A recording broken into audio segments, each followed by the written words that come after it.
নমস্কার।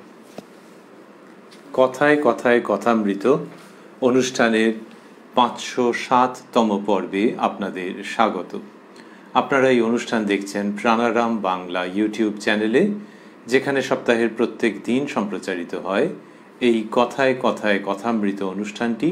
শুরুর সময় থাকে রাত্রি 9টা, আর এই একই চ্যানেলে প্রত্যেক সপ্তাহের শনিবার সম্প্রচারিত হয় শ্রী শ্রী মায়ের কথা। শুরুর সময় থাকে সন্ধে 6টা।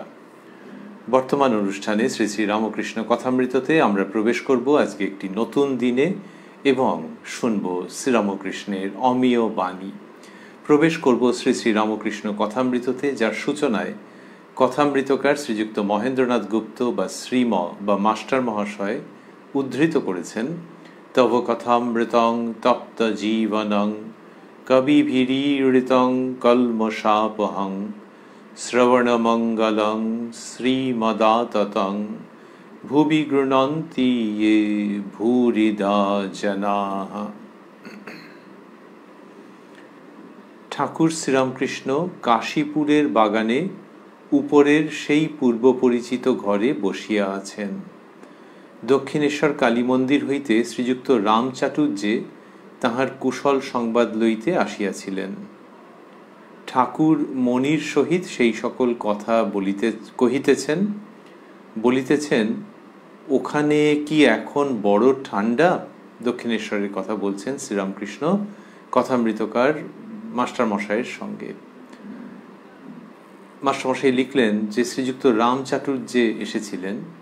ইনি মুহুরী, পরে খাজাঞ্চি এরকম হয়েছিলেন মন্দিরের, এবং তিনি ঠাকুরের খুব খবর রাখতেন সেই দক্ষিণেশ্বরের দিনগুলিতে এবং এই কাশীপুরেও। তিনি গিয়েছিলেন কাশীপুরে, গিয়ে ঠাকুরের কুশল সংবাদ নিয়েছেন। মাস্টারমশাই লিখছেন, আজ 21শে পৌষ কৃষ্ণা চতুর্দশী, সোমবার 4 জানুয়ারি 1886 খ্রিস্টাব্দ। অপরাহ্ন বেলা 4টা বাজিয়া গিয়াছে। নরেন্দ্র আসিয়া বসিলেন। ঠাকুর তাহাকে মাঝে মাঝে দেখিতেছেন ও তাহার দিকে চাহিয়া ঈষৎ হাসিতেছেন, যেন তাহার স্নেহ উথলিয়া পড়িতেছে। মণিকে সংকেত করিয়া বলিতেছেন, কেঁদেছিল। ঠাকুর কিঞ্চিত চুপ করিলেন। আবার মণিকে সংকেত করিয়া বলিতেছেন, কাঁদতে কাঁদতে বাড়ি থেকে এসেছিল। মণি মানে মাস্টারমশাই, তিনি এই ছদ্মনাম একাধিক গ্রহণ করেছেন আত্মগোপনের জন্য। শ্রীযুক্ত নরেন্দ্রনাথ উত্তরকালের শ্রীমৎ স্বামী বিবেকানন্দ, তিনি এসে বসেছেন এবং তাঁর দিকে তাকিয়ে ঠাকুর ঈষৎ হাসছেন, যেন তাঁর স্নেহ উথলে পড়ছে। এই যে অসুস্থ অবস্থায় শ্রীরামকৃষ্ণের, দক্ষিণেশ্বর থেকে গেলেন শ্যামপুকুরে, মাঝে একটা জায়গায় অল্প সময় অবস্থান করে শ্যামপুকুর বাটি যেটি এখনকার, তারপরে কাশীপুরে। অসুখ তো আর কমছে না, বাড়ছে। মাস্টারমশাই লিখছেন যে তাহার স্নেহ উথলিয়া পড়িতেছে। এই অসুখ যখন বাড়ছে তখনও স্নেহ, এবং সেই স্নেহ যেন আরো বেশি করে প্রকাশিত হচ্ছে, আপতিত হচ্ছে স্নেহের পাত্রের উপর, তাকে ঘিরে রাখছে। এটা কখন হয়?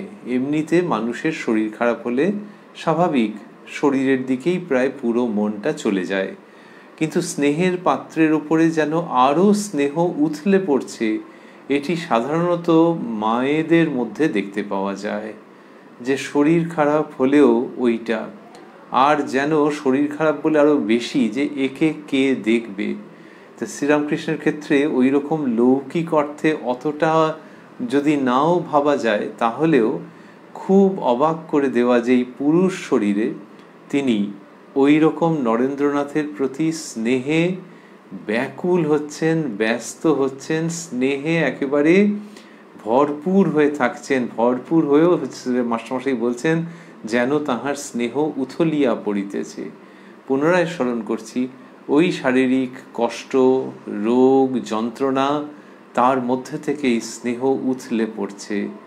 এই শ্রীরামকৃষ্ণ পুরুষ না স্ত্রীলোক এ হিসেব করে পাওয়া যায় না। পুরুষের শরীরে মাতৃ হৃদয়ের অবস্থান। তা সেটি বলছেন মাস্টারমশাই যে যেন তাহার স্নেহ উথলিয়া পড়িতেছে। মণিকে, এখানে ওই মণি শব্দটি ব্যবহার করলেন, করে বলছেন যে মণিকে সংকেত করিয়া বলিতেছেন কেঁদেছিল। গলার স্বর বিশেষ বেরোচ্ছে না, গলায় অত অসুখ। তো আরও একটি কারণ আছে যে নরেন যাতে শুনতে না পায়, তার যাতে ওটা কানে না পৌঁছয়, মাস্টারমশাইয়ের কাছে ওরকমভাবে বলছেন কেঁদেছিল। আরও একটি আছে, সেটি হচ্ছে শ্রীরামকৃষ্ণের খুব আনন্দ রয়েছে এর মধ্যে, যে নরেন্দ্রনাথ কেঁদেছেন, ঠাকুরের জন্য কেঁদেছেন। তো কী করে বোঝা যাচ্ছে? এমনিতে কাঁদলে অনেক সময় বলে যে চোখের জল গালে শুকিয়ে যায়, তখন বুঝতে পারা যায়। আর একটা হচ্ছে ওই যে পুরুষ শরীরে একজন মা, তা তিনি বুঝতে পারবেন না কেঁদেছেন। কিন্তু তফাৎ হচ্ছে যে ছেলে কাঁদলে মা খুশি হয় নাকি, এইখানে শ্রীরামকৃষ্ণ খুশি হচ্ছেন। ইনি ওই পুরুষ কি নারী বলিতে নারী এর সম্পর্কেও খাটে। ইনি সব কিছুর ঊর্ধ্বে এক অপূর্ব দিব্য অস্তিত্ব। তিনি খুশি হচ্ছেন কারণ যে নরেন্দ্রনাথ যদি কেঁদে থাকেন শ্রীরামকৃষ্ণের জন্যই, তার মানে ঠাকুরের উপর খুব মনটা আসছে। ঠাকুরের উপর মনটা এলে ঠাকুরকে তিনি কত ঘোড়া সোনা দানা মোহর এনে দেবেন।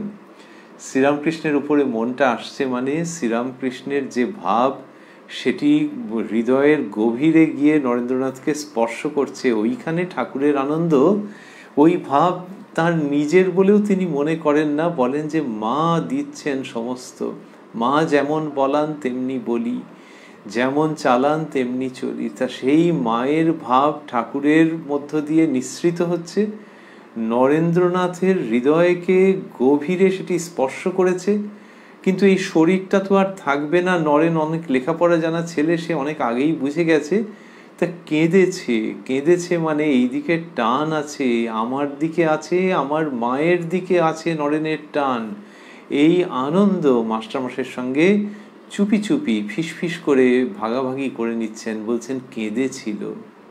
আবারও ভাবছি যে যার ডেজ আর অলমোস্ট নাম্বার্ড, তিনি এই আকর্ষণ, যার মধ্যে কোনো লৌকিক কিছু প্রসঙ্গই নেই, কোনো বিষয় নেই, আবার অলৌকিকও নয়, এই জগতেরই এক অতি দুর্লভ ঘটনার মুখোমুখি আমরা।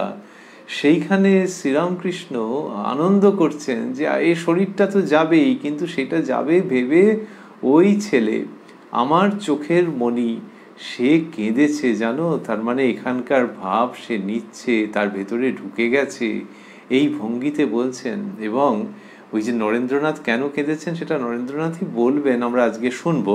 তা শ্রীরামকৃষ্ণ বললেন যে কেঁদেছিল, ঠাকুর কিঞ্চিত চুপ করিলেন, আবার মণিকে সংকেত করিয়া বলিতেছেন। ওটা ভেতরে ভেতরে খুব আনন্দ হচ্ছে। আবার মণিকে সংকেত করিয়া বলিতেছেন কাঁদতে কাঁদতে বাড়ি থেকে এসেছিল। এইটি সংকেত করে বলছেন মানে এই যে কথাগুলি মাস্টারমশাই লিখেছেন, এইগুলি ঠাকুর পুরোটা উচ্চারণ করেননি, আকারে ইঙ্গিতে বুঝিয়েছেন। আর ঠাকুর ওইগুলো খুব পারতেন ভালো।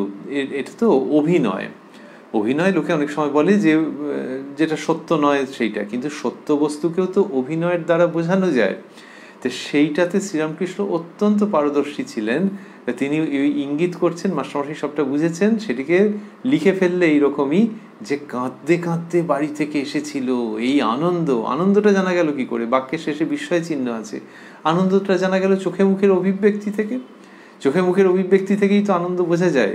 তো সেই সবটা মিলে এই বাক্যের নির্মাণ, যে কাঁদতে কাঁদতে বাড়ি থেকে এসেছিল। কি আনন্দ শ্রীরামকৃষ্ণের! আচ্ছা, কেউ কেঁদেছে বলে এত আনন্দ হয়?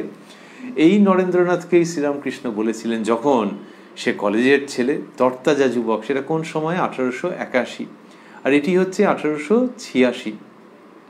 5 বছরের মতো সময়, প্রায় গুনে গুনে 5 বছর মতো। তা সেই সময়ে নরেন্দ্রনাথ কলেজের ছেলে এসে বলেছিল যে আপনি কি ঈশ্বর দেখেছেন? চোখা প্রশ্ন। দেখেছি, এই তোমায় যেরকম দেখছি তার থেকেও স্পষ্ট করে দেখেছি, আর তোমাকে দেখাতেও পারি, বলেছিলেন শ্রীরামকৃষ্ণ। আর তারপর বলেছিলেন যে দেখো, লোকে মাঘ ছেলের জন্য ঘটি ঘটি কাঁদে, ঈশ্বরের জন্য কে কাঁদছে বলো?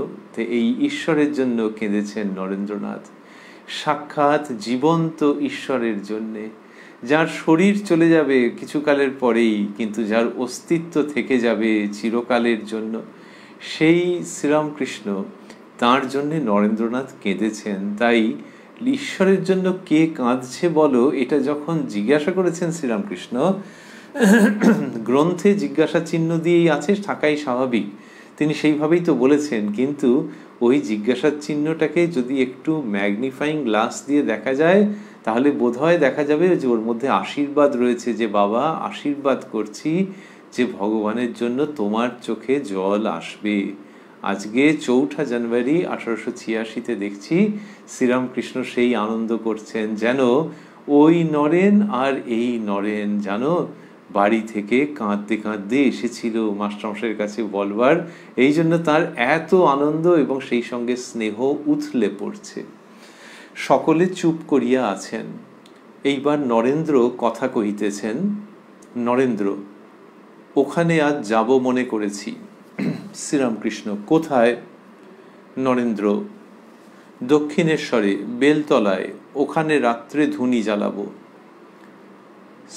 বেলতলাটি কোনখানে? বেলতলা হচ্ছে এখন যেখান দিয়ে গাড়ি বেরোয়, তার মানে একেবারে উত্তর দিকের প্রান্ত, উত্তর পূর্ব দিকে বেলতলা। তো সেইখানে তাহলে পঞ্চবটি থেকে সোজা যদি কেউ উত্তরের দিকে এগিয়ে যান ঝাউতলার দিকে, তারপর ডান দিকে ঘুরলেন, ঘুরিয়ে ওই গেট, তাহলে এই গেটের একটু আগে বাঁ দিকে বেলতলা। তারপর বলছেন যে নরেন্দ্র, দক্ষিণেশ্বরে বেলতলায়, ওখানে রাত্রে ধুনি জ্বালাবো, তার মানে সাধন ভজন করবেন। শ্রীরামকৃষ্ণ, না, ওরা দেবে না। ওরা মানে মাস্টারমশাই বন্ধনীর মধ্যে দিয়েছেন ম্যাগাজিনের কর্তৃপক্ষীয়রা, ওই পাশেই ম্যাগাজিন কোম্পানি, তা সেই জন্য বলছেন যে ওরা দেবে না, বারুদের কারখানা। তা বললেন যে পঞ্চবটি বেশ জায়গা, অনেক সাধু ধ্যান জপ করেছে। এটি শ্রীরামকৃষ্ণ বলেই বলছেন, কিন্তু বড় শীত আর অন্ধকার। এই পঞ্চবটি বেশ জায়গা, তার নিজের সাধন স্থলের কথা বলছেন, যে বেলতলায় না করে পঞ্চবটিতে। আর বললেন অনেক সাধু ধ্যান জপ করেছে, নিজের কথা আর বলছেন না আলাদা করে। কিন্তু নরেন যাবে তো, ঠিক যেন ইচ্ছে নেই। তারপরেই বলছেন, কিন্তু বড় শীত আর অন্ধকার। এই একটা অদ্ভুত দেখতে পাওয়া যায় যে শ্রীরামকৃষ্ণের মধ্যেই সব কিছু, সেটি নরেন্দ্রনাথও বোঝেন, কিন্তু ভিতরে একটা তীব্র ইচ্ছে সাধন ভজনের, যেন দড়ি ছেড়ে বেরিয়ে যাওয়ার মতো। এই কাশীপুর পর্বে দেখা যায় যে নরেন্দ্রনাথ সংকল্প করে নিয়েছেন যে বাড়িতে থাকবেন না, আবার ঠাকুরের কাছে যে সব সময়টা থাকছেন তা না, কখনো কখনো তীর্থেও ইত্যাদিতে বেরিয়ে যাচ্ছেন। এটা হচ্ছে, আবার ঘুরে আসছেন। ঠাকুর বলছেন যে কিরে কি পেলি, তারপর একবার ইঙ্গিত করে দেখিয়েছেন যে সব এবার এখানে। এইরকম হচ্ছে, এর মধ্যে দুটো ব্যাপার থেকে যাচ্ছে। একটি হচ্ছে যে এই যে নরেন্দ্রনাথের ছিটকে ছিটকে বেরিয়ে যাওয়া, এটি হলো ভারতবর্ষের সনাতন বৈরাগ্যের ধারার অন্যতম আধুনিক দৃষ্টান্তস্থল। যে এইরকমই হয়, তার কাছে কোনো বন্ধনই সে সহ্য করতে পারে না, ছিটকে বেরিয়ে যেতে চাইছে এই সংসার থেকে। বলা হয় সংসারটা মনের মধ্যে, কিন্তু বাইরের দিক থেকেও যে সংসার ইমিডিয়েট কজ, যেটা কিনা মানুষের অনেক সময় বন্ধনের কারণ হয়ে যায়, সেইটার থেকে ছিটকে ছিটকে বেরিয়ে যেতে চাইছে। সুতরাং সিমলাপাড়া থেকে কাশীপুর, সেখান থেকে যেন আরও বেরিয়ে চলে যাচ্ছে সে অন্য জায়গাতে। এইরকম এই সন্ন্যাসের যে পরম্পরা, তারই অন্যতম এটা দৃষ্টান্ত হিসেবে থাকছে। এটি একটি। আরেকটা হচ্ছে যে আচ্ছা বাইরে তো বেরিয়ে গেলেন না হয় যে তপস্যা করতে, বেরিয়ে সেখান থেকে চলেই যেতে পারতেন, কিন্তু আবার এই হাড় কখানা সার যে শ্রীরামকৃষ্ণ তার কাছে ফেরত এলেন কেন? এলেন এই জন্যেই যে এইবারে সব কিছুই এইখানে তিনি বুঝতে পারছেন। এই বুঝতে পারাটা কারোর লেকচারের জন্য নয়, কোনো বই পড়ে নয়, অন্য কোনো কারণে নয়, কিন্তু নিজে যেন ফিরে ফিরে ঘুরে ফিরে বুঝতে পারছেন যে এর চরণ প্রান্তে সব কিছু আছে। কিন্তু ওই বাইরের ওই তপস্যা সাধনের দুর্নিবার আকর্ষণে সাড়া দেওয়ার পর যখন বুঝছেন, তখন একটা বৃত্ত অপূর্বভাবে সম্পূর্ণ হচ্ছে। তাহলে অন্যান্যরা তারা তো এরকম অতটা ছিটকে ছিটকে বেরিয়ে যাননি। নরেন্দ্রনাথের ক্ষেত্রে সবগুলোই হচ্ছে চূড়ান্ত দৃষ্টান্ত স্থল, ওই বৈরাগ্যের চূড়ান্ত, আবার শ্রীরামকৃষ্ণের কাছে পুনরাগমনেরও চূড়ান্ত। তা বললেন যে পঞ্চবটি বেশ জায়গা, অনেক সাধু ধ্যান জপ করেছে, কিন্তু বড় শীত আর অন্ধকার, সকলে চুপ করিয়া আছেন। ঠাকুর আবার কথা কহিতেছেন। শ্রীরামকৃষ্ণ নরেন্দ্রের প্রতি সহাস্যে, পড়বি না? তাহলে এই যে এখন কথা বলছেন, একটু আগে আমরা বলছিলাম যে কথা বলার কষ্ট, তাহলে তখনই আমরা ওটা উল্লেখ করেছিলাম যে কথা বলবার কষ্ট আছে, আর তার সঙ্গে নরেন্দ্রনাথ যাতে শুনতে না পান ওই জন্য আকারে ইঙ্গিতে বলছেন, কিন্তু কথা বলার কষ্ট তো থাকছেই, তার মধ্যে থেকেই এটা বলছেন। ওই সময় এই কাশীপুর পর্বে যাতে শ্রীরামকৃষ্ণের কাছে বেশি লোকজন না আসেন, কারণ লোকজন এলেই তিনি তাদের সঙ্গে কথা বলবার জন্য ব্যস্ত হবেন, তাদেরই কল্যাণের জন্য। তো সেই জন্য যাতে বেশি লোকজন না আসেন, সেই জন্য এরা খুব সচেষ্ট থাকতেন, খুব নজর রাখতেন। তো তিনি অল্প অল্প করে কথা বলছেন। শ্রীরামকৃষ্ণ নরেন্দ্রের প্রতি সহাস্যে, পড়বি না? নরেন্দ্র ঠাকুর ও মনির দিকে চাহিয়া, একটা ঔষধ পেলে বাঁচি, যাতে পড়া টড়া যা হয়েছে সব ভুলে যাই। এরকম কেন এরকম বলছেন? ওই তীব্র বৈরাগ্যের কারণে। যে লেখাপড়ার সঙ্গে তো অনেক রকম তৈরি হয়। কি তৈরি হয়? জাগতিক আকর্ষণ, মান যশের আকর্ষণ তৈরি হতে পারে, জ্ঞানের প্রতি একটা প্রীতি তৈরি হতে পারে, যে প্রীতির মধ্যে মোহ রয়েছে, যে জ্ঞান টানছে কিন্তু সেই জ্ঞানটা কোনো জায়গায় নিয়ে গিয়ে পৌঁছে দিচ্ছে না, কিন্তু হ্যাঁ বেশ অনেকটা জানা আছে, এইটার একটা আকর্ষণ, সেটাও বন্ধনের কারণ হতে পারে। তো এই সব নানান রকম। তো তাহলে সাধু ব্যক্তি কি পণ্ডিত হতে পারেন না? হ্যাঁ পারেন, যদি ভেতরে সেই আসক্তি না থাকে, যে এই বিদ্যা এটা যেন আসক্তির সৃষ্টি না করে, সেইটা যখন, তখন সেটাই শ্রেষ্ঠ বিদ্যা। কিন্তু তার আগে পর্যন্ত লেখাপড়ার সঙ্গে ওটা যুক্ত হয়ে থাকে। তো লোকে বলে লেখাপড়া করে যে এইসব আছে, তো সেই সবের সঙ্গে সাংসারিক কত রকমের আকর্ষণ স্বতঃস্ফূর্তভাবেই জড়িত হয়ে থাকে। তো নরেন্দ্রনাথের আর ওটা ভাল লাগছে না, নিতে পারছেন না। বলছেন একটা ঔষধ পেলে বাঁচি, যাতে পড়া টড়া যা হয়েছে সব ভুলে যাই। এই নরেন্দ্রনাথই পরবর্তীকালে যখন নিজের মনের অভিলাষ পূর্ণ হচ্ছে, পূর্ণ সন্ন্যাসের জীবনে প্রবেশ করেছেন, তখন লেখাপড়ার জন্য উপরে কত গুরুত্ব দিয়েছেন। যে যারা ত্যাগব্রতী ছেলে নতুন নতুন আসছে, আগের যারা, সবাই মিলে যেন খুব পড়াশোনা করে, বিদ্যার চর্চা রাখে, বিদ্যার চর্চা না রাখলে একটা সংঘহীন দশা প্রাপ্ত হয়, এইসব বলেছেন। কিন্তু সেটি হচ্ছে এই যথার্থ বিদ্যা। আর এখানে যে তিনি পড়েছেন, একটু পরেই আছে সেই সব প্রসঙ্গ, যে আইনের পড়া, লয়ের এক্সামিন, এরকম সব বলা হতো, সেটা তো আলাদা। শ্রীযুক্ত গোপাল বসিয়া আছেন। শ্রীযুক্তর পর মাস্টারমশাই বন্ধনীর মধ্যে দিয়েছেন বুড়ো। শ্রীরামকৃষ্ণের কাছে গোপাল নামে অন্যরাও এসেছেন। তো বুড়ো গোপাল দাদা মানে পরবর্তীকালে যিনি শ্রীমৎ স্বামী অদ্বৈতানন্দজি, তার কথা হচ্ছে। শ্রীযুক্ত গোপাল বসিয়া আছেন। ইনি তো ঠাকুরের থেকেও বয়সে বড় ছিলেন, তো সেই জন্যে মাস্টারমশাই এরমভাবে লিখলেন। তিনি বলিতেছেন, আমিও ওই সঙ্গে যাব। ওই যে দক্ষিণেশ্বরে যাওয়ার কথা হয়েছে। শ্রীযুক্ত কালীপদ ঠাকুরের জন্য আঙ্গুর আনিয়াছিলেন। কালীপদ মাস্টারমশাই বন্ধনীর মধ্যে দিয়েছেন ঘোষ, ঠাকুরের ভক্ত মানুষ। আঙ্গুরের বাক্স ঠাকুরের পার্শ্বে ছিল। ঠাকুর ভক্তদের আঙ্গুর বিতরণ করিতেছেন। প্রথমেই নরেন্দ্রকে দিলেন, তাহার পর হরির লুঠের মতো ছড়াইয়া দিলেন। ভক্তেরা যে যেমন পাইলেন কুড়াইয়া লইলেন। তো এরকম আঙুর যা এনেছেন কালীপদ ঘোষ মহাশয়, সেটি নিয়ে ঠাকুর প্রথমেই নরেন্দ্রনাথকে দিলেন। এই তার স্বভাব, নিজস্ব ভঙ্গি, নিজস্ব মানসিকতা, যে নরেন আগে খাক।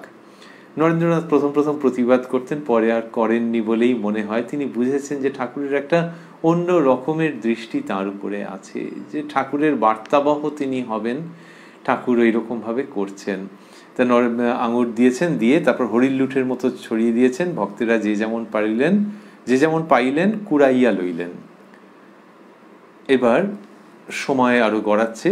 এটি আমরা যখন শুনছিলাম তখন বেলা 4টা বাজিয়া গিয়াছে, মাস্টারমশাই লিখেছিলেন। এখন লিখছেন সন্ধ্যা হইয়াছে।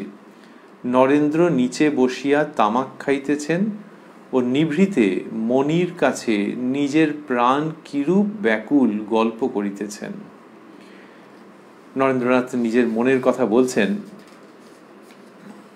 এবং সেটি মাস্টারমশাইয়ের সঙ্গে এই কথা হচ্ছে। এই সব জায়গায় আমরা নরেন্দ্রনাথের কণ্ঠস্বর শুনতে পাচ্ছি। আগেও আমরা উল্লেখ করেছি শ্যামপুকুরের শেষের দিকে কাশীপুরে নরেন্দ্রনাথ কথা বলছেন, সেটি আমরা কথামৃততে দেখছি। তার আগে আমরা বিশেষ পাই না। দক্ষিণেশ্বর পর্বে তার উপস্থিতি রয়েছে, তাকে নিয়ে শ্রীরামকৃষ্ণের কত প্রসঙ্গ, কিন্তু নরেন্দ্রনাথ প্রধানত নিশ্চুপ থাকছেন দেখতে পাওয়া যায়। এইখানে কথা বলছেন এবং সেগুলি কি অপূর্ব। নরেন্দ্র মণির প্রতি, গত শনিবার এখানে ধ্যান করছিলাম, হঠাৎ বুকের ভিতর কিরকম করে এলো মণি, কুণ্ডলিনী জাগরণ। নরেন্দ্র, তাই হবে, বেশ বোধ হলো ইরা পিঙ্গলা। হাজরাকে বললাম বুকে হাত দিয়ে দেখতে। কাল রবিবার উপরে গিয়ে এর সঙ্গে দেখা করলাম, ওকে সব বললাম, মানে ঠাকুরের কথা বলছেন। আমি বললাম সব্বাইয়ের হলো আমায় কিছু দিন, সব্বাইয়ের হলো আমার হবে না। মণি, তিনি তোমায় কি বলিলেন? নরেন্দ্র, তিনি বললেন তুই বাড়ির একটা ঠিক করে আয় না, সব হবে, তুই কি চাস? আমি বললাম আমার ইচ্ছা অমনি 3-4 দিন সমাধিস্থ হয়ে থাকব, কখনো কখনো একবার খেতে উঠব। তিনি বললেন তুই তো বড় হীন বুদ্ধি, ও অবস্থার উঁচু অবস্থা আছে, তুই তো গান গাস, জো কুছ হ্যায় সো তু হি হ্যায়। এই অদ্ভুত ঘটনাটি শ্রীযুক্ত নরেন্দ্রনাথের শ্রীমুখ থেকে আমরা পাচ্ছি যে তিনি ঠাকুরের কাছে ওরকম জোর দিয়ে প্রার্থনা করেছেন যে আমার কিছু করে দিন, সবাই হচ্ছে আমার হবে না।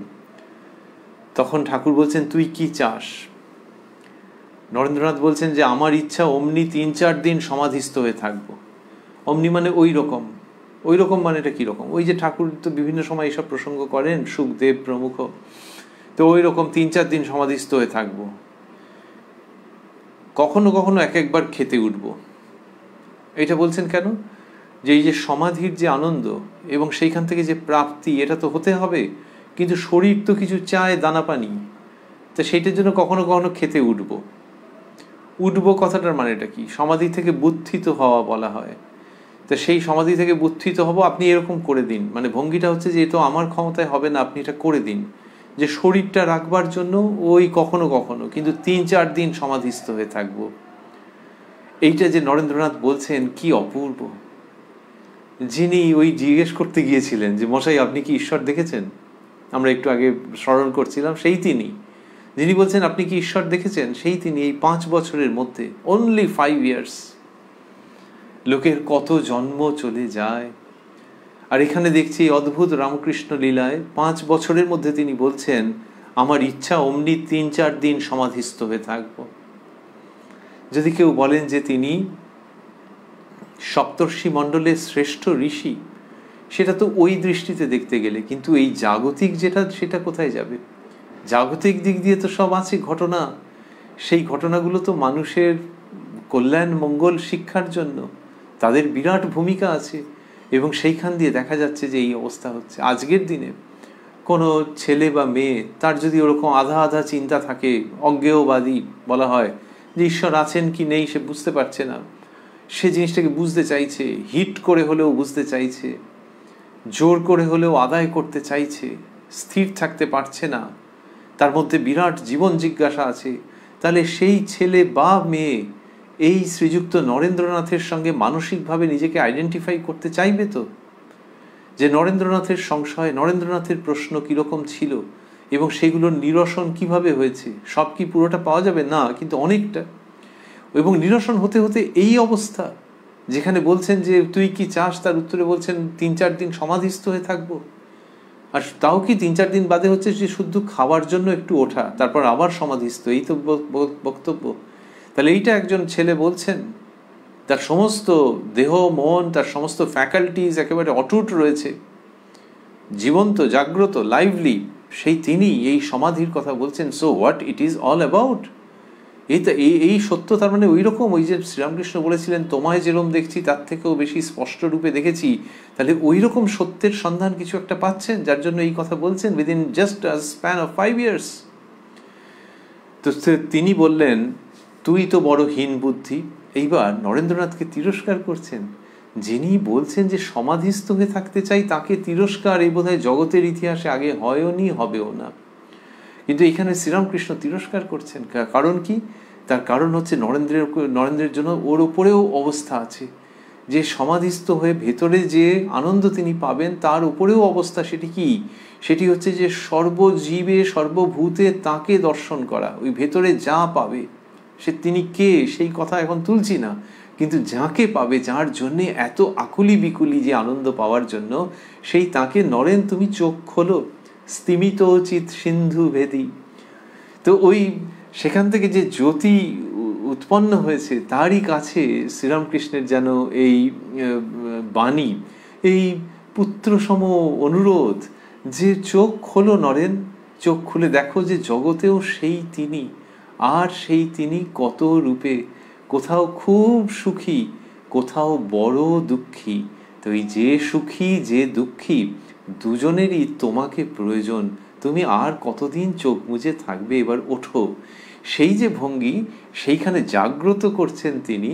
এবং এই ভাষায় তুই তো ভারী হীন, তুই তো বড় হীন বুদ্ধি, তার মানে কি? তার মানে হচ্ছে যে গ্রান্টেড, এটা হবে, কিন্তু বাবা ওইখানে থেমে গেলে কি করে হবে? ও অবস্থার উঁচু অবস্থা আছে। তুই তো গান গাস, জো কুছ হ্যায় সো তু হি হ্যায়। নরেন্দ্রনাথ গান করেন তো সেইটাকে আনছেন পংক্তিটিকে কি অর্থে, যে যা কিছু আছে সে শুধু তুমি। তাহলে বাবা সেই উপলব্ধি তোমার হবে না? তুমি শুধু চোখ বুজে ভেতরেই আস্বাদন করবে, আর বাইরের জগতেকে দেখলেই চোখ বন্ধ করে দেবে, দেখলেই চোখ বন্ধ করে দেখবে। সমতা বিধান হবে না, সামঞ্জস্য বিধান হবে না, ভেতরেরতেই সব আর বাইরে কিছু নয়। পরবর্তীকালে বিবেকানন্দ বলেছেন যে ম্যাক্রোকজম এবং মাইক্রোকজম, মাইক্রোকজম মানে ভেতরে আর ম্যাক্রোকজম মানে বাইরে, এই দুটোর মধ্যে সমন্বয় হয়ে যাচ্ছে তার জীবনে। সেসব ঐতিহাসিক মুহূর্ত গেছে, আর শ্রীরামকৃষ্ণ তাকে উদ্বুদ্ধ করছেন যে এইরকম হতে হবে। এই যে ভঙ্গি, সেটি তিনি বিবেকানন্দের উপর বা সেই সময় নরেন্দ্রনাথের উপর প্রয়োগ করছেন। তুই তো বড় হীন বুদ্ধি।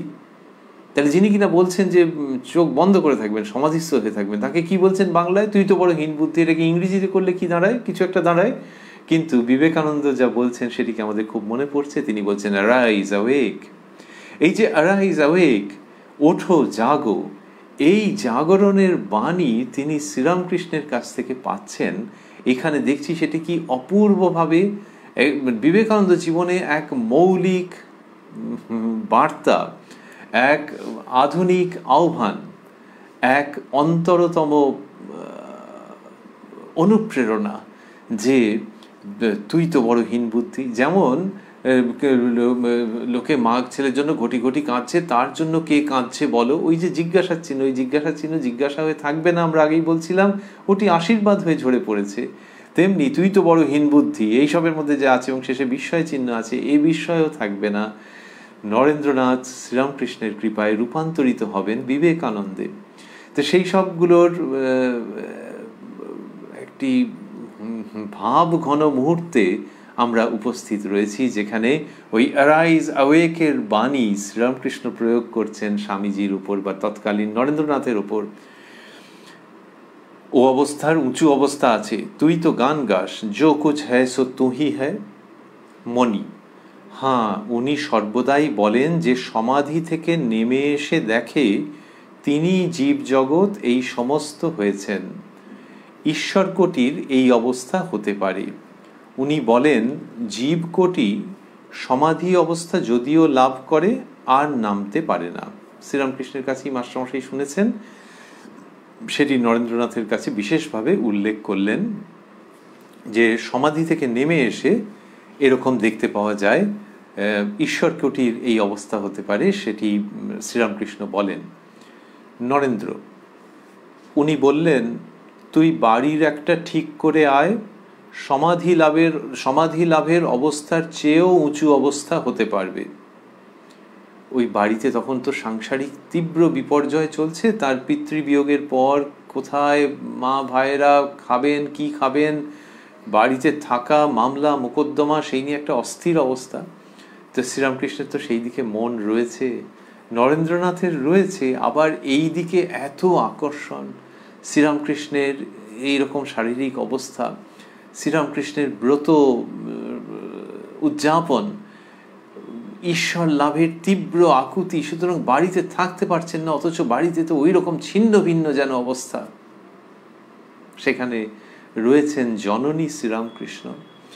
তিনি বলছেন, নরেন্দ্রনাথই জানাচ্ছেন যে উনি বললেন, তুই বাড়ির একটা ঠিক করে আয়, সমাধি লাভের অবস্থার চেয়েও উঁচু অবস্থা হতে পারবে।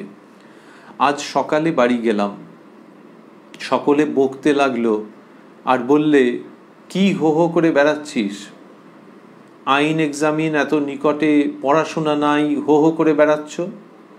আইন এক্সামিনের পর মাস্টারমশাই বন্ধনীর মধ্যে দিয়েছেন বিএল, ওই পরীক্ষাটি ছিল তখন কাছে, লয়ের এক্সামিনেশন। মণি, তোমার মা কিছু বললেন? নরেন্দ্র, না, তিনি খাওয়াবার জন্য ব্যস্ত। হরিণের মাংস ছিল, খেলুম, কিন্তু খেতে ইচ্ছা ছিল না। মণি, তারপর? নরেন্দ্র, দিদিমার বাড়িতে সেই পড়বার ঘরে পড়তে গেলাম। ওইটি তার চিলেকোঠার ঘর ছিল, পড়বার পছন্দ, রামতনু বসলেনে। দিদিমার বাড়িতে সেই পড়বার ঘরে পড়তে গেলাম। পড়তে গিয়ে পড়াতে একটা ভয়ানক আতঙ্ক এলো। পড়াটা যেন কি ভয়ের জিনিস, বুক আটুপাটু করতে লাগলো। অমন কান্না কখনো কাঁদি নাই। এই কেঁদেছেন। আরও আছে প্রসঙ্গ, এই কান্না। তা বলছেন যে পড়ার ঘরে গিয়ে একটা ভয়ানক আতঙ্ক এলো, পড়াটা যেন কি ভয়ের জিনিস, বুক আটুপাটু করতে লাগলো। আমরা স্মরণে রাখছি, এটি সেই শ্রীযুক্ত নরেন্দ্রনাথের উক্তি, যিনি পড়াশোনার ব্যাপারে সিদ্ধহস্ত ছিলেন। এই সময়ের, এটা তো একটা অন্যরকম সময় যাচ্ছে, কিন্তু তার আগে, তার পরে বিবেকানন্দ জীবনে, উরে বাবা রে বাবা, একটা বই, একটা পাতা দেখে তিনি বুঝে যাচ্ছেন যে কি আছে, পাতা উল্টে উল্টে যাচ্ছেন, এবং কি দ্রুত তার সঙ্গে বই পড়া হয়ে যাচ্ছে। তো এবং তার জীবনও সাক্ষ্য দিচ্ছে যে কি প্রচণ্ড পড়াশোনা। তা সেই তার এরকম এই সময়তে, এই মাঝখানটাতে হঠাৎ এরকম হচ্ছে কেন? ওই যে আমরা বলছিলাম যে এই পড়াশোনা, তার মানে এই বাড়ি জীবন, ভবিষ্যৎ জীবন, তার মধ্যে সংসার, এইসব নানান রকম মিলে ভেতরে যেন একটা দম বন্ধ হয়ে যাওয়া ভাব হচ্ছে। এবং বলছেন যে পড়াটা যেন কি ভয়ের জিনিস, বুক আটুপাটু করতে লাগলো, অমন কান্না কখনো কাঁদি নাই। এটি বলছেন যে এরকম কান্না কাঁদেননি। তাহলে এই কান্নাটা আমরা ভাবছি যে ওই রকম একটা জায়গার থেকে যে বৈরাগ্য ভেতরে প্রচণ্ড, আর যেন একটা আশঙ্কা যে এই বুঝি আটকে গেলাম। আরেকটি হচ্ছে শ্রীরামকৃষ্ণের আকর্ষণ, যে তাকে ছেড়ে তাহলে বাকি জীবনটা কাটাতে হবে। নরেন্দ্রনাথ বলে চলছেন, তারপর বই টই ফেলে দৌড়, রাস্তা দিয়ে ছুট, জুতো টুতো রাস্তায় কোথায় একদিকে পড়ে রইল। খড়ের গাদার কাছ দিয়ে যাচ্ছিলাম, গায়ে ময় খড়, আমি দৌড়ুচ্ছি কাশীপুরের রাস্তায়। এই একটা অপূর্ব মুহূর্ত কথামৃতের মধ্যে আমরা পাচ্ছি, যেখানে তিনি বলছেন যে বই টই ফেলে দৌড়চ্ছেন, যে পাশে যেন তারা আটকে রেখে দেয়, এই সংসার জীবনে আয় আয় বলে ধরে রেখে দেয়, সে সমস্ত ফেলে দৌড়চ্ছেন। এই বিষয় আমাদের শাস্ত্রে বলা হচ্ছে পরাবিদ্যা অপরাবিদ্যা। পরাবিদ্যা অনেক সময় বোঝানো হয় যে দুই মলাটের মধ্যে যেটি যা আছে সব হচ্ছে পরাবিদ্যা, আর অপরাবিদ্যা সেই বিদ্যা যার দ্বারা তাকে জানা যায়, সেই তাকে যার কোনো ক্ষয় নেই, সেই তাকে জানা যায় যে বিদ্যার দ্বারা, সেটি অপরাবিদ্যা। তাহলে সেটা কীরকম হবে? সেটা বইতে লেখা নেই না, কেউ হয়তো তোমায় বললেন, তার দ্বারা তুমি বুঝতে পারলে। কোনো সৎ অস্তিত্ব, তার একটি দৃষ্টিপাত তোমার উপরে হলো, অন্তর নির্মল হয়ে গেল, ও একটা বিদ্যা জানো, অ্যান্ড দ্যাট ইজ অপরাবিদ্যা। আর বাকি সব পরাবিদ্যা এইটি ওই দুই মলাটের মধ্যে। তাহলে দুই মলাটের মধ্যে যে শাস্ত্রগ্রন্থও আছে, হ্যাঁ, শাস্ত্রগ্রন্থকে যদি কেউ এমনি পড়ে যে পড়লাম উপাধি লাভ হলো, অন্যজনকে পড়িয়ে উপার্জন হলো, মন্দ নয়, কিন্তু সেটাকে পড়া বিদ্যার মধ্যেই ধরা হবে। আর যদি সেই বিদ্যার এসেন্স তোমার কাছে এসে উপস্থিত হয়, সেই এসেন্সটা না আবার মুখে বলা যায় না, অনির্বচনীয়, সেইটাই অপরা বিদ্যা। তো এই দুই মলাটের মধ্যে যা আছে সেটি যে পড়া বিদ্যা, এবং তার থেকে উঁচু কিছু আছে, সেটা নরেন্দ্রনাথের এই ছুটে বেরিয়ে যাওয়া তার মধ্যে যেন একটি প্রতীকের মতো ধরা রয়েছে, যে তারপর বইটই ফেলে দৌড়। Narendranath is running away from Paravidya to Aparavidya, now situated in a human form at Kashipur. সেই শ্রীরামকৃষ্ণের দিকে তিনি ছুটছেন।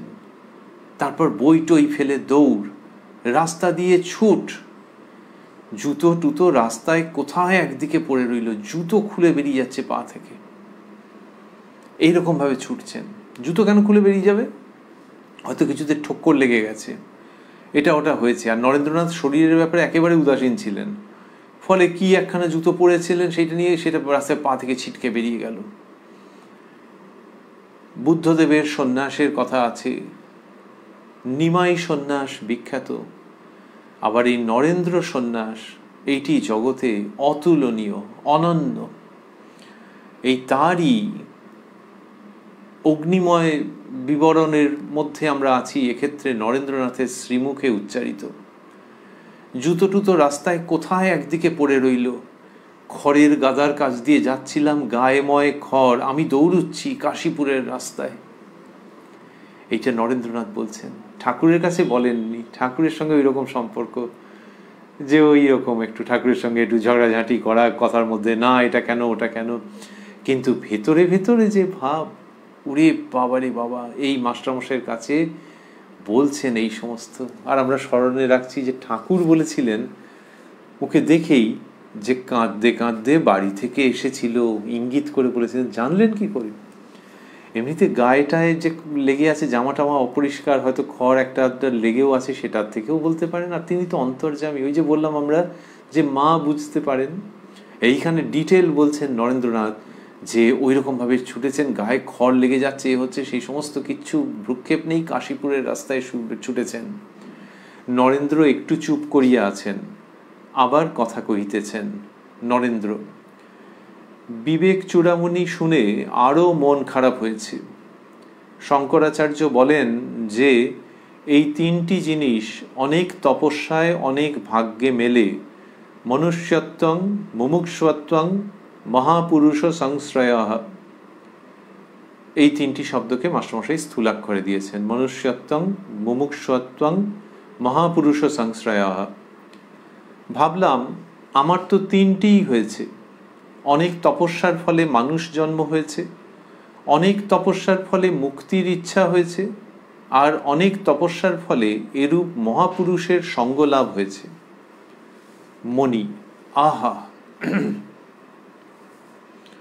তো নরেন্দ্রনাথ বলছেন যে বিবেক চূড়ামণি শুনে আরো মন খারাপ হয়েছে। কেন আরো মন খারাপ হলো? ওই যে ওখানে রয়েছে যে মনুষ্যত্ব, মুমুক্ষুত্ব এবং মহাপুরুষ সংশ্রয়, এগুলি হচ্ছে জীবের অনেক স্বীকৃতি বশে হয়, বিবেক চূড়ামণিতে আছে। এইবার নরেন্দ্রনাথ ভাবছেন যে এই সবগুলোই তো হয়েছে, তাহলে পূর্ণ পরিণতি এখনো কেন হলো না? এই যে আমার যে বয়স হয়ে গেল তাতে হলো না কেন এখনো? আমি কেন সেটা অর্জন করতে পারলাম না? এইখান থেকে ওই শূন্যতার অনুভূতি, ওই অপ্রাপ্তির বেদনা, যে মনুষ্যত্ব, মুমুক্ষুত্ব এবং মহাপুরুষ সংশ্রয়। মনুষ্য জীবন হয়েছে, মুক্তির ইচ্ছা হয়েছে এবং এই মহাপুরুষ লাভ হয়েছে, তবু আমার শান্তি হলো কোথায়? সেই অভীষ্ট লক্ষ্যে পৌঁছলাম কোথায় কোথায় কোথায়? এই জিজ্ঞাসার চিহ্নগুলো মিলে মনের মধ্যে দুঃখের সঞ্চার করেছে। এই নরেন্দ্র সন্ন্যাস এর মধ্যে ভারতবর্ষের ত্যাগের জীবনে যত রকমের মানসিক উপাদানের কথা আছে, সমস্ত শুধু পাওয়া যাবে তাই নয়, এই জীবনের আলোকে সেগুলোকে নতুন করে পড়ে নেওয়া যেতে পারে। ভাবলাম আমার তো তিনটিই হয়েছে, অনেক তপস্যার ফলে মানুষ জন্ম হয়েছে, অনেক তপস্যার ফলে মুক্তির ইচ্ছা হয়েছে, আর অনেক তপস্যার ফলে এরূপ মহাপুরুষের সঙ্গ লাভ হয়েছে। মণি, আহা, শুনে খুব ভালো লাগছে, শুনে খুব ভালো লাগছে। আর ওনার ভালো লাগাটা, মাস্টারমশাইয়ের ভালো লাগাটা একটা রকম, আর নরেন্দ্রনাথেরটা আরেকটা রকম। মাস্টারমশাইয়ের ঠাকুরের ভাবে পুরো মজে যাওয়া, আর নরেন্দ্রনাথের হচ্ছে যে শ্রীরামকৃষ্ণকে অপ্রাপ্তিজনিত, তিনি কাছে আছেন কিন্তু পুরোটা পেলাম কোথায়, সেই জনিত যে বিরহ এবং বৈরাগ্যের অগ্নি, তাতে জ্বলতে পুড়তে মহা আনন্দ লাভ করা, সেই বিবেকানন্দ, জ্যোতির জ্যোতি বিবেকানন্দ। তিনি জ্যোতিরাজ, সেই তার মধ্যে আগুন থাকবে না, তার মধ্যে ছটফটানি থাকবে না, তার মধ্যে উত্তরণের সঙ্গীত থাকবে না, সেই সব মিলে নরেন্দ্রনাথের দীপ্তি এবং প্রকাশ। মাস্টারমশাই যখন বলছেন আহা, তখন নরেন্দ্র বলছেন সংসার আর ভালো লাগে না, সংসারে যারা আছে তাদেরও ভালো লাগে না, দুই একজন ভক্ত ছাড়া। মাস্টারমশাই রয়েছেন তো, তিনি সংসারে রয়েছেন, আর তাকেও ভালো লাগে, নাহলে তার কাছে এরকম মনের কথা বলেন? কিন্তু তার আগে বললেন যে সংসার আর ভালো লাগে না, সংসারে যারা আছে তাদেরও ভালো লাগে না। ওই যে শ্রীরামকৃষ্ণ বলছেন যে সংসারকে পাতকুয়ো বোধ হয়, আত্মীয় স্বজন কালসাপ, তারই মূর্ত দৃষ্টান্ত এটি। তার মানে আত্মীয় স্বজন ক্ষতি করবে তা নয়, কিন্তু ওই যে সংসারের দিকে তাদের সঙ্গ করা মানেই সংসারের দিকে পুনরায় আকৃষ্ট হওয়া, সেই জন্য ওই রকম বোধ হচ্ছে, সেইটি নরেন্দ্রনাথের মধ্যে দেখতে পাওয়া যাচ্ছে। নরেন্দ্র অমনি আবার চুপ করিয়া আছেন, নরেন্দ্রের ভিতর তীব্র বৈরাগ্য, এখনো প্রাণ আটুপাটু করিতেছে। নরেন্দ্র আবার কথা কহিতেছেন, এবার মাস্টারমশাইকে নিয়ে পড়েছেন মানে ওই রকম আর কি, যে আমার ভেতরের এই অবস্থা, কিন্তু আপনি তো দেখছি ঠিকই আছেন, এইভাবে বলা। নরেন্দ্র মনির প্রতি, আপনাদের শান্তি হয়েছে, আমার প্রাণ অস্থির হচ্ছে, আপনারাই ধন্য। এ গভীর অর্থ, যে আমি জানি না, মানে আপনারা মানে এখানে মাস্টারমশাই কি সরাসরি বলছেন, তার সঙ্গে যে আপনি বা আপনার মতো যারা ঠাকুরের কাছে এসেছেন, এবং এই যে আপনি চুপ করে আছেন, আপনি যে স্থির থাকতে পাচ্ছেন, আমার মতো যে ব্যাকুল অস্থির নন, তার মানে আপনি পেয়েছেন, আপনি ধন্য, আমি তো পাইনি। এই নরেন্দ্রনাথের ভাব। মাস্টারমশাই তার থেকে তো বয়সে বড়, কিন্তু হলেও বয়সে বড়, কিন্তু পেয়েছেন তো আপনি, সেই জন্য আপনি চুপ করে আছেন, এরকম অস্থিরতা আপনার নেই, সুতরাং আপনি ধন্য। এই বয়সের প্রশ্ন উঠছে না। You have reached the goal possibly, and that is why you look very peaceful and blissful. That's not the case with me. I am yet to reach the goal, and I am tormented by my inner feelings. আপনি ধন্য, আপনার সব হয়ে গেছে। এরকম একটা জায়গা থেকে মাস্টারমশাইকে এটা বলছেন। মণি কিছু উত্তর করিলেন না, চুপ করিয়া আছেন, ভাবিতেছেন। ঠাকুর বলিয়াছিলেন ঈশ্বরের জন্য ব্যাকুল হতে হয়, তবে ঈশ্বর দর্শন হয়। মাস্টারমশাই এটি মনে মনে ভাবলেন। সন্ধ্যার পরেই মণি উপরের ঘরে গেলেন, দেখলেন ঠাকুর নিদ্রিত। রাত্রি প্রায় 9টা। এইবারে আবার অবস্থার পরিবর্তন হচ্ছে। ঠাকুরের কাছে নিরঞ্জন, শশী, নিরঞ্জন মানে উত্তরকালে স্বামী নিরঞ্জনানন্দজি, শশী উত্তরকালে স্বামী রামকৃষ্ণানন্দজি। ঠাকুর জাগিয়াছেন, থাকিয়া থাকিয়া নরেন্দ্রের কথাই বলিতেছেন। রাত্রি 9টার সময় ঠাকুর জেগে উঠেছেন। শ্রীরামকৃষ্ণ, নরেন্দ্রের অবস্থা কি আশ্চর্য! দেখো, এই নরেন্দ্র আগে সাকার মানত না, এর প্রাণ কিরূপ আটুপাটু হয়েছে দেখছিস?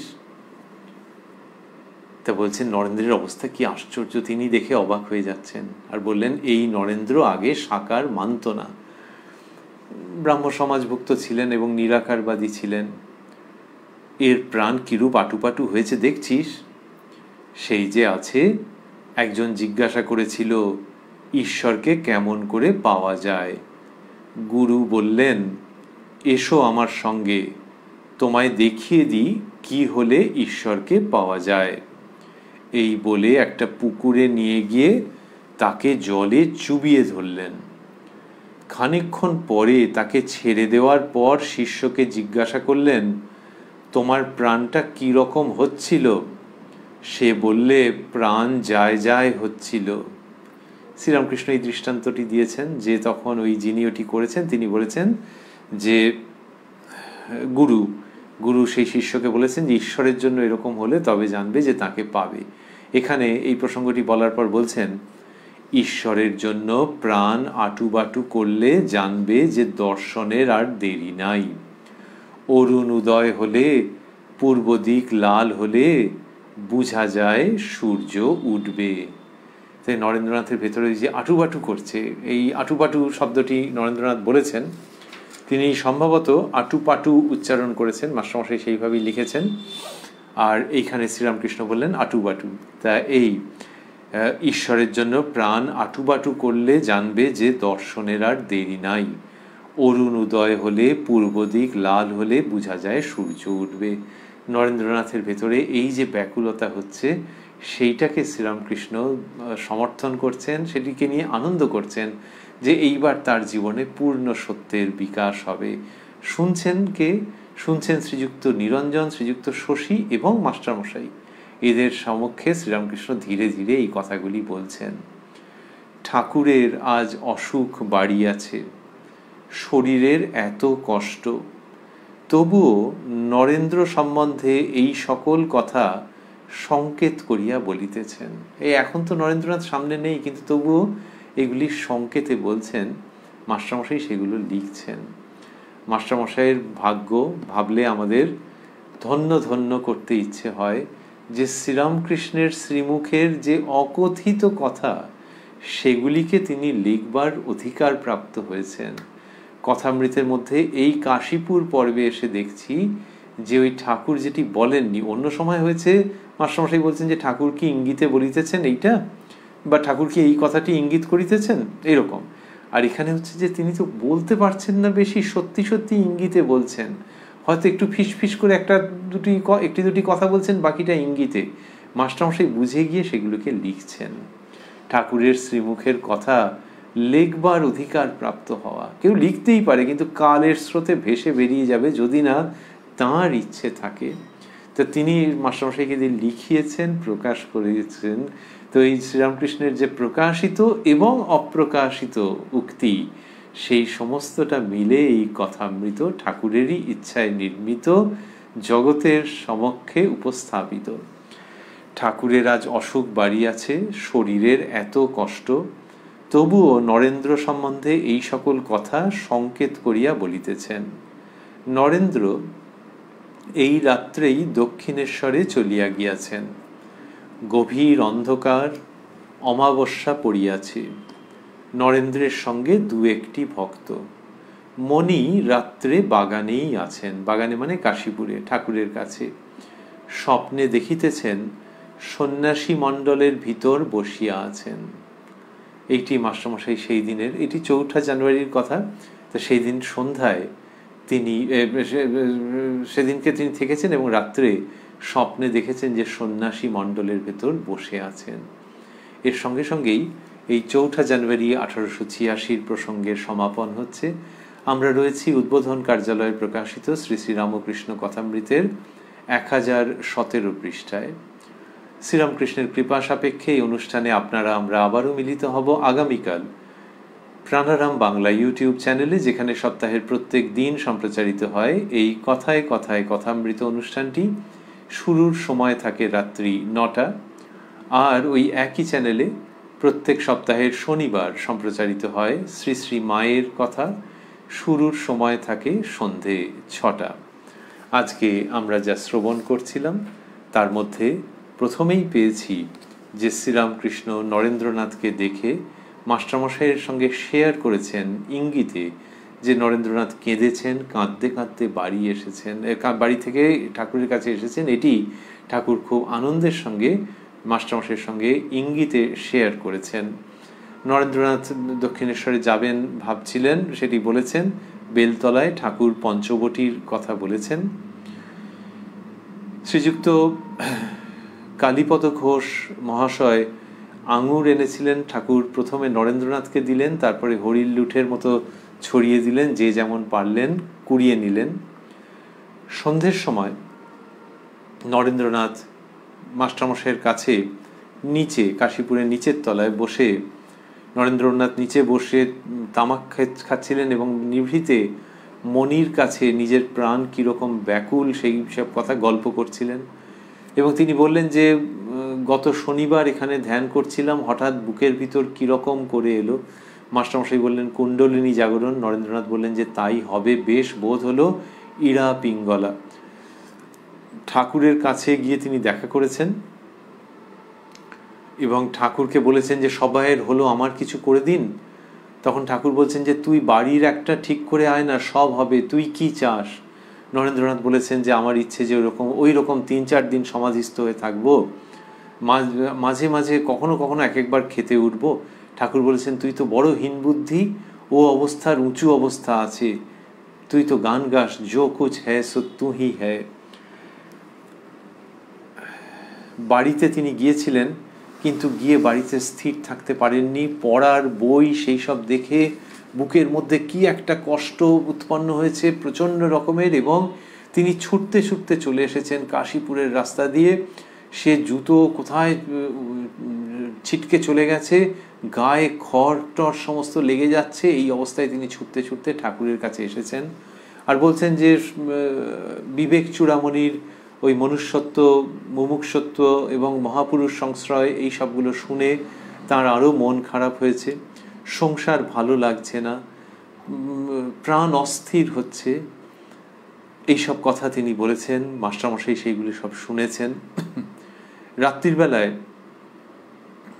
9টার সময় ঠাকুর ঘুম থেকে জেগে উঠেছেন, তার আগে শুয়েছিলেন, ঘুম থেকে জেগে উঠেছেন এবং বলছেন যে নরেন্দ্রের অবস্থা কি আশ্চর্য, দেখো এ আগে সাকার মানত না। ঘরে তখন শ্রীযুক্ত শশী, নিরঞ্জন এবং মাস্টারমশাই তো বটেই।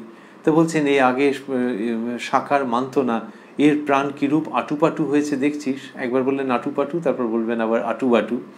তা বললেন যে ওই যেমন সে একজনকে গুরুদেব পুকুরের জলে চুবিয়ে ধরেছিলেন এবং তারপর জিজ্ঞেস করেছিলেন যে প্রাণটা কীরকম হচ্ছিল। নরেন্দ্রের সেই অবস্থা। ঈশ্বরের জন্য প্রাণ আটুবাটু করলে জানবে যে দর্শনের আর দেরি নাই। অরুণ উদয় হলে, পূর্ব দিক লাল হলে বোঝা যায় সূর্য উঠবে। এই সব কথা তিনি বলছেন নরেন্দ্রনাথের জীবনের প্রসঙ্গে। এবং সেই রাত্রে নরেন্দ্রনাথ ঠাকুরকে যেরকম বলেছিলেন সেই রকমভাবেই তিনি গভীর অন্ধকার অমাবস্যা, তার মধ্যে দক্ষিণেশ্বরে চলে এলেন 2-1 ভক্তকে সঙ্গে নিয়ে। মাস্টারমশাই রাত্রে কাশীপুরের বাগানেই রইলেন। তিনি স্বপ্নে দেখলেন যে সন্ন্যাসী মণ্ডলের ভেতর বসে আছেন। শেষ করতে করতে আমরা ভাবছি যে ওই যে শ্রীরামকৃষ্ণ বলছেন যে অরুণ উদয় হলে, পূর্ব দিক লাল হলে বোঝা যায় সূর্য উঠবে। এটি নরেন্দ্রনাথের জীবনে কি অপূর্বভাবে সত্য। তার একটা জীবনের অবস্থা, তারপরে ওই সাংসারিক বিপর্যয়, পিতার দেহাবসান এবং তারপরে বাড়ির ওই চূড়ান্ত কষ্ট, এদিকে নিজের আধ্যাত্মিক সংকট, যে বাড়ির লোকেদের জন্য করবেন না বেরিয়ে আসবেন, ঈশ্বর কি সত্যি আছেন না নেই, এই যে সংশয়, তাকে কি সত্যিই পাওয়া যায়? শ্রীরামকৃষ্ণ বলেছেন 5 বছর আগে, কিন্তু সত্যিই কি পাওয়া যায়? তাহলে জগতে এত দুঃখ কেন? এই প্রচণ্ড রকমের মানুষের মনস্তাপ কেন? এই যে ভেতরের সংশয় এবং ভেতরে একটা ঝড় উঠছে, ভেতরটা রাত্রের আকাশ। এই যে এই দিনের বলা হলো তো যে গভীর অন্ধকার অমাবস্যা পড়িয়াছে, তো এই গভীর অমাবস্যার যে রাত্রের অন্ধকার যেরকম হয় সেই রকম নরেন্দ্রনাথের মনের মধ্যে ছিল।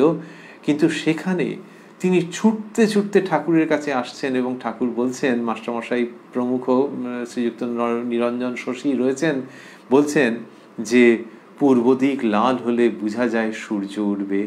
এই যে নরেন্দ্রনাথের হৃদয় গগনে যে ঘন অন্ধকার, তারই মধ্যে পূর্ব দিক লাল হচ্ছে, এই দৃশ্যটি আমরা ভাবছি যে তার মানে তার পূর্ণ প্রাপ্তির আর দেরি নেই।